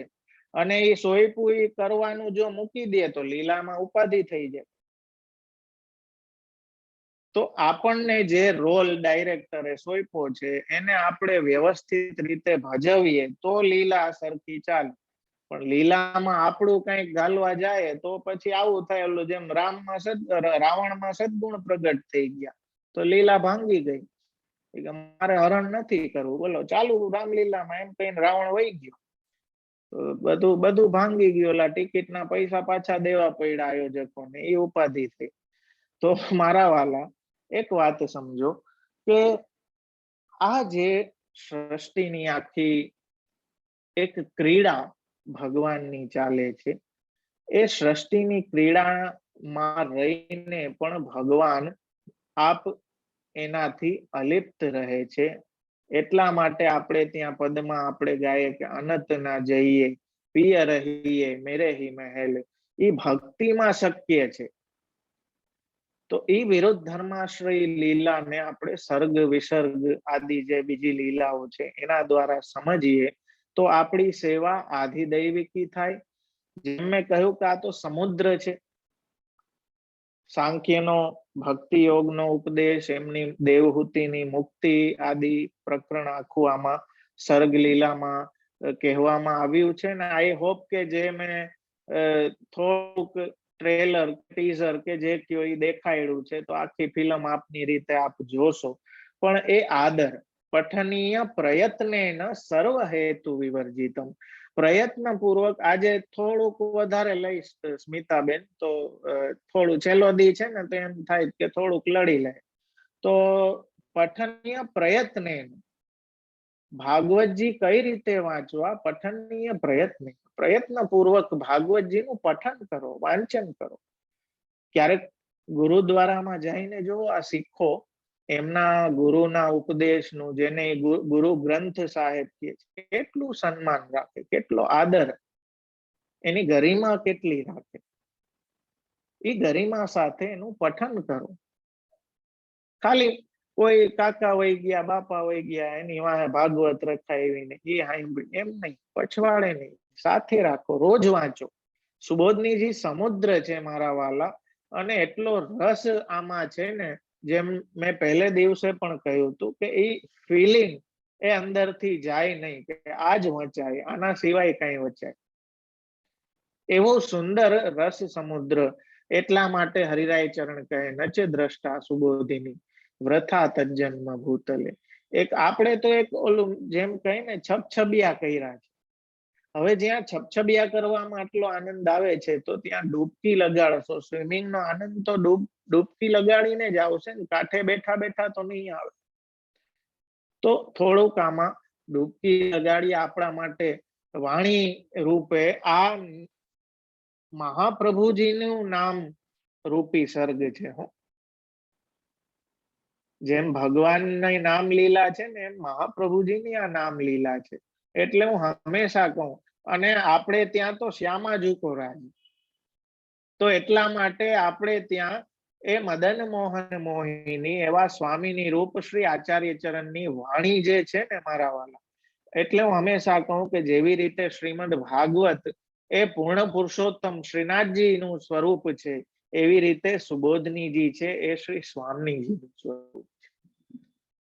તો એ યુગલ સ્વરૂપને સાથે સેવશો મારા વાલા તો એ લીલા રસનો આનંદ આપણા સંસારમાં. એટલે સેવા અને કથા એ યુગલ સ્વરૂપની સેવા છે. યુગલ સ્વરૂપ સેવા કથા રૂપે આપણા જીવનમાં અહર્નિશ બિરાજતા રહે ને તો મારા વાલા આ સર્ગમાં રહીને પણ આપણે એ આનંદ સમુદ્રનું, પછી ત્યાં ના કાલની કોઈ બંધન રહી જાય છે કે ના ત્યાં કોઈ લોકનું બંધન રહી જાય છે. કોઈ ભી લોકમાં હોય એ કૃષ્ણ રસ સાથે સંબંધિત હોય તો એ કૃષ્ણ રસને માણે છે. તો આ સર્ગ લીલામાં પણ આપણા આચાર્ય ચરણ એ રાસ જોવે છે કે પ્રભુની કેવી લીલા, કે ઉત્પત્તિ સ્થિતિ અને લય દ્વારા આખી સૃષ્ટિનો રાસ પ્રભુમાં ચાલે છે. એવી રીતે આધ્યાત્મિક દ્રષ્ટિએ સકલ સૃષ્ટિને બ્રહ્મરૂપ જાણવી, અને આધિદૈવિક દ્રષ્ટિએ આપણે ત્યાં જેમ કહેવામાં આવ્યું છે કે હરિગુરુ વૈષ્ણવને એક જાણવા, તો એ તત્વ દ્રષ્ટિ વૈષ્ણવ દ્રષ્ટિ આપણને શીખવાડવામાં આવે છે કે આધિદૈવિક રીતે હરિગુરુ વૈષ્ણવ એટલે કે ભગવાનથી સંબંધિત જે કાંઈ છે એને ભગવદ રૂપ જાણવાથી એ ભાવ તમારો સિદ્ધ થશે, ત્યારે સર્વાત્મ ભાવને પ્રાપ્ત કરી શકું. અને જ્ઞાન માર્ગી જ્યારે સકલ સૃષ્ટિમાં આત્માને જોતો થઈ જાય, એ બ્રહ્મને જોતો થઈ જાય, ત્યારે એ દ્વંદથી નિવૃત્ત. અત્યારે દ્વંદની ઉપાધિ જ છે ને હું ને મારું, એ જે હું ને મારું છે એના લીધે એ જન્મ મૃત્યુનું દ્વંદ, સુખ દુઃખનું દ્વંદ, દ્વેષ ઈર્ષા આદિ બધી ઉપાધિઓ, કામ ક્રોધ રૂપી દ્વંદ, આ બધું આપણને નડે છે. એનું કારણ છે કે આપણે હજી સ્વરૂપસ્થ નથી થયા.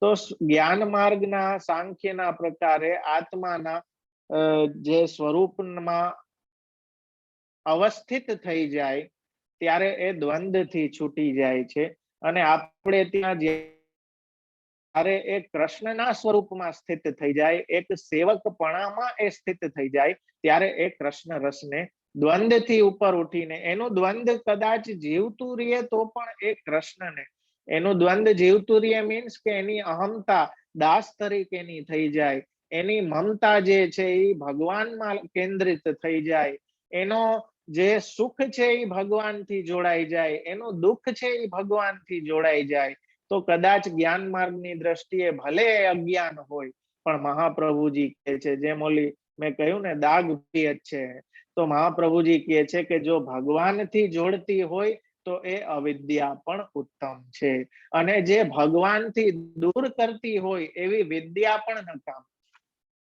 માઇન્ડ ઇટ હો, જે ભગવાનથી દૂર કરતી હોય આપણને એ જ્ઞાન પણ નકામું છે, અને જે ભગવાનથી નજીક આપણને લઈ જતું હોય તો એ અજ્ઞાન પણ સારું. જો મહાપ્રભુજીની દ્રષ્ટિ કેટલી હદે કૃષ્ણ સાથે જોડાયેલી છે એ વાતને તમે આનાથી સમજી શકો મારા વાલા. આ તો અનંત છે. ભાગવતજી આપણે ત્યાં નિત્ય આપણે કરીએ તો આ બધી લીલાઓને સુબોધનીજીના આધારે મહાપ્રભુજીએ જે શાસ્ત્રે, સ્કંધે, પ્રકરણે, ધ્યાયે, વાક્ય, પદે, અક્ષરે એ બધાથી જે અર્થ ભાગવતજીનો સુંદર રહસ્ય, શ્રી ભાગવત પિયુષ સમુદ્ર મથન ક્ષમા, એ ભાગવત રૂપી સમુદ્રનું મંથન કરવા વાળા આપણા આચાર્ય ચરણ છે.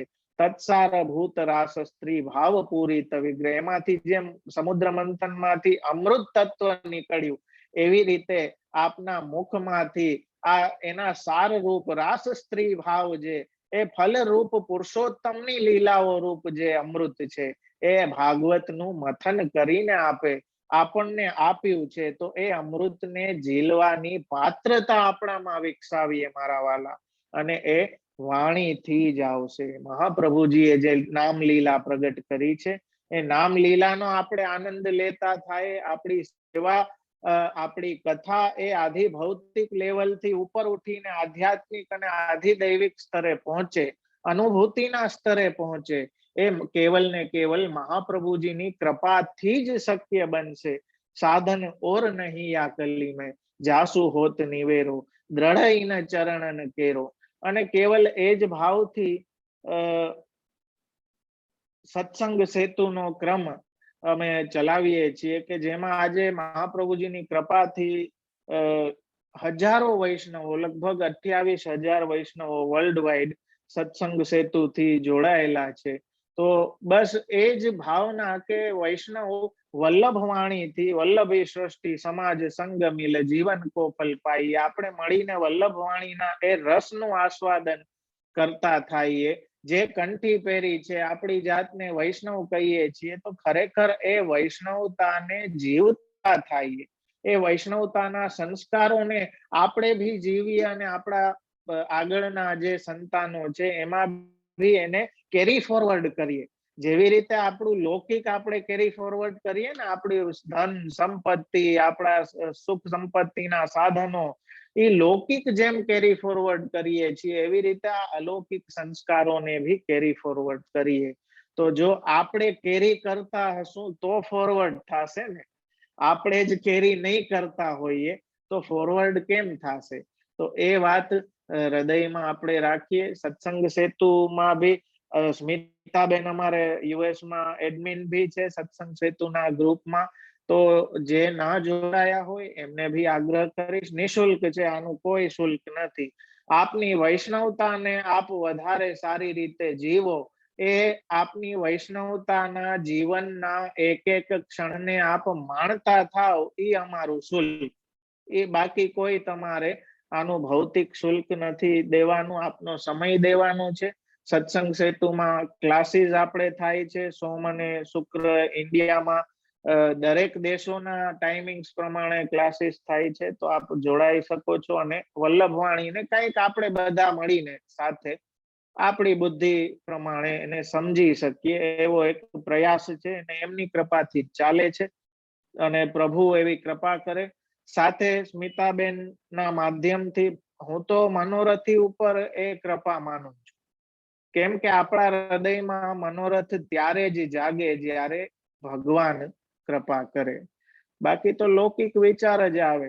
તો ભાગવતજીનું કંઈક અવગાહન આપણે કરી શકીએ એવો મનોરથ એમને જાગ્યો, તો એ નિમિત્તથી આ કૃપા આપણા સર્વ પર થઈ કે આપણે આપણી લેવલથી, આપણા મતિ પ્રમાણે, આપણી બુદ્ધિથી કંઈક ભાગવતજીનું કણિકા આપણે ચાખી શકીએ અને એનાથી આપણામાં એ રુચિ પ્રગટ થાય કે આપણા નિત્યના જીવનમાં પણ આપણે ભાગવતની રસકણિકાઓને ઉતારીએ, જીવનમાં આત્મસાત કરીએ.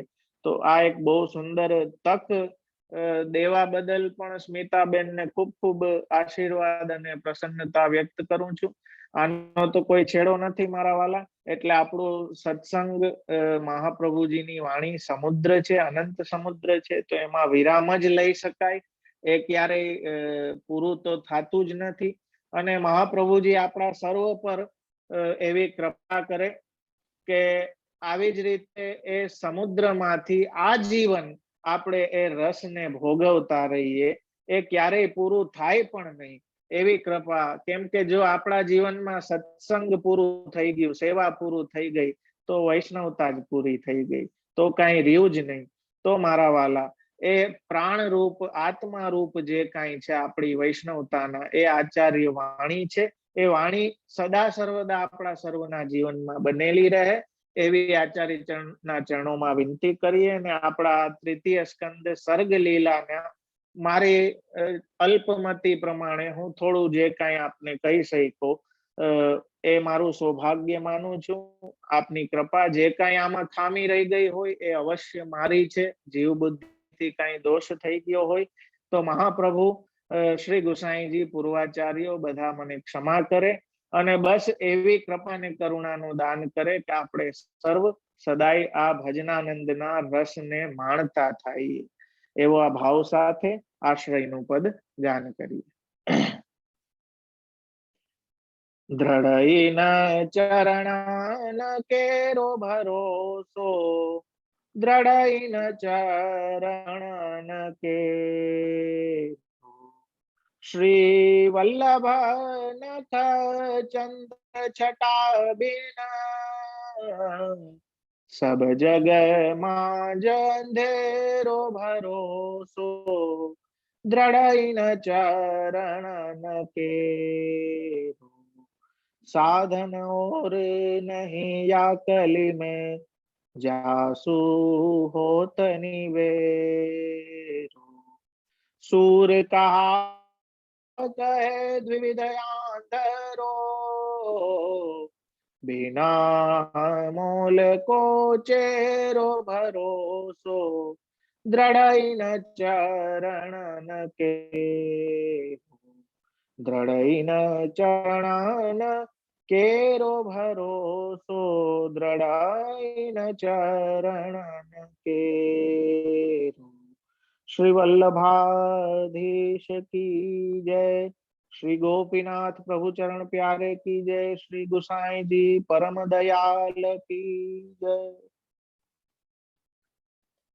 ખૂબ ખૂબ પ્રસન્નતા અને ખૂબ ખૂબ આશીર્વાદ પ્રદાન કરું છું. અને બસ આવો ભગવદ નામનો અવસર ફરી ફરી આપણા સર્વના જીવનમાં આવતો રહે.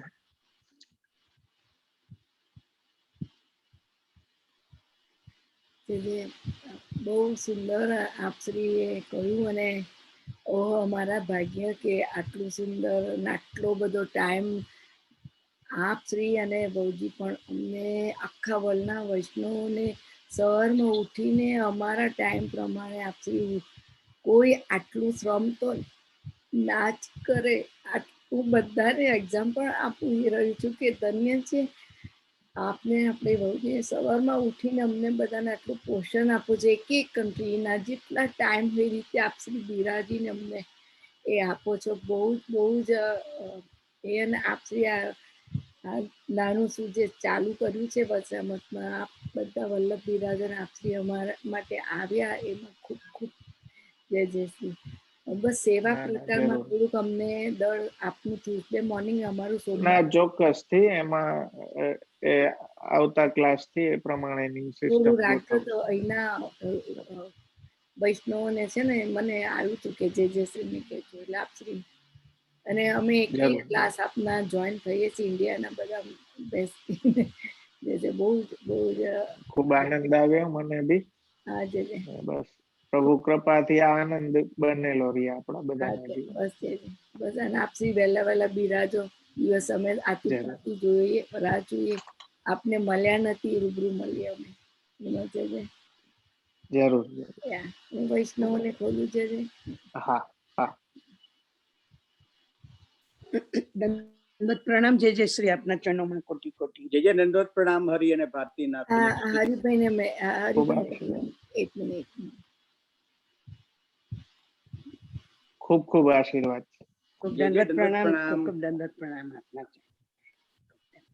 ખૂબ આનંદ થયો જે ખૂબ આનંદ થયો આપના બસ આમાં એવું છે, હું દર વખતે કહું ને કે આનંદ બે સાઈડ નો છે.